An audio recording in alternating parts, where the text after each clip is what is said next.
जी नाज़रीन, खबरों के सिलसिले को आगे बढ़ाते हुए आपको बताते चले, सांगड़ से असलम मरी की रिपोर्ट के मुताबिक आटे की कीमत आसमान को छूने लगी।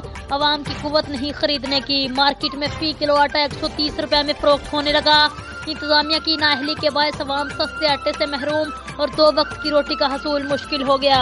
सिंध तरक्की पसंद पार्टी का प्रेस क्लब सांगड़ पर एहतजाज में सिंध तरक्की पसंद पार्टी के रहनुमा जब्बार जूनीजू, कासम आदल लोगारी, सोशल वर्कर इमरान हसन लांडर, सराज कलहुड़ू, अयाज जलबानी, मिठू भाई हादीबख्श, शर अयाज लाशारी और दीगर तफसीलात के मुताबिक इंतजामिया की नाअहली के बायस अवाम सस्ते आटे से महरूम हो गए और 2 वक्त की रोटी का हसूल मुश्किल हो गया।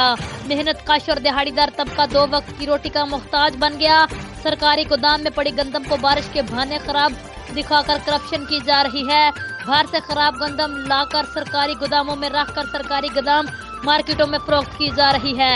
अवाम की दवाइयाँ महकमा खुराक के अफसरान जखीरा अंदोज माफिया के सहूलतकार बने हुए हैं। आटे की बढ़ती हुई कीमतों और मुतल्लिका अहकाम की लापरवाही की वजह से अवाम की मुश्किलात में इजाफा हो गया। जिला इंतजामिया को मुनाफाखोरों की शिकायत के बावजूद कोई कार्रवाई नहीं की जा रही। अवाम रोटी के दोने वालों को तरसने लगी।